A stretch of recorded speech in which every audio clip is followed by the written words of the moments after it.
ఇక హైదరాబాద్ కేపీహెచ్బీలో నిన్న అర్ధరాత్రి యువకులు హల్చల్ చేశారు. నిన్న రాత్రి రోడ్డుపై వెళ్తున్న ఓ యువతిని మద్యం మత్తును దుర్గాప్రసాద్ కామెంట్ చేశారు. అలా కామెంట్ చేయొద్దని చెప్పినందుకు మరో యువకుడిపై దుర్గాప్రసాద్ అండ్ టీం విచక్షణారహితంగా దాడి చేసింది. దీంతో దెబ్బలకు తాళలేక భయంతో తను ఉంటున్నటువంటి హాస్టల్లోకి బాధితుడు పరుగులు తీశాడు. అయితే దుర్గాప్రసాద్ అండ్ టీం వదల్లేదు. బాయ్స్ హాస్టల్లోకి కర్రలతో ప్రవేశించి కిటికీలు తలుపులు ధ్వంసం చేశారు. కేసు నమోదు చేసుకున్న పోలీసులు నిందితుల కోసం గాలిస్తున్నారు.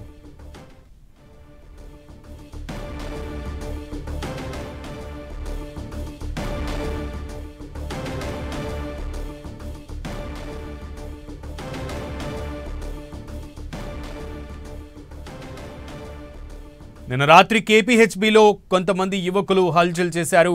దీనికి సంబంధించి పూర్తి సమాచారం మా ప్రతినిధి కిరణ్ అడిగి తెలుసుకుందాం. కిరణ్, ఈ విషయానికి సంబంధించి పోలీసులు ఎనీ అప్డేట్ ఇచ్చారా?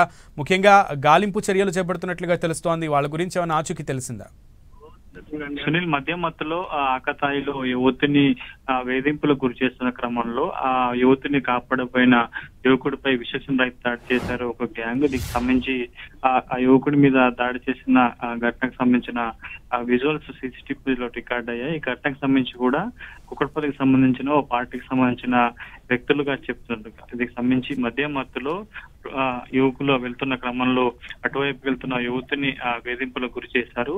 దీంతో మరొక యువకుడు ఆపుకునే ప్రయత్నం చేస్తే తమకే అడ్డు వస్తారా అంటూ కూడా అతడు ఉంటున్న హాస్టల్ వద్దకు వెళ్లి విచక్షణ దాడి చేశారు. ఈ ఘటనకు సంబంధించి బాధితుడు ఇచ్చిన ఫిర్యాదు మేరకు కుకట్పల్లి పోలీసులు కేసు నమోదు చేసి దర్యాప్తు చేస్తున్నారు. కిరణ్, అయితే ఆ బాలుడి మీద ఒక్కటైనా లేదంటే బాయ్స్ హాస్టల్లోకి వెళ్ళిన తర్వాత ఇంకెవరి మీదైనా వీళ్ళు దాడి చేయడం జరిగిందా?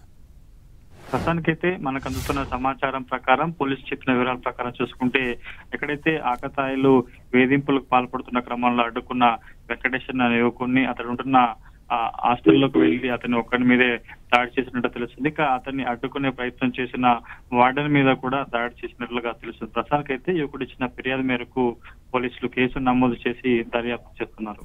ఓకే కిరణ్.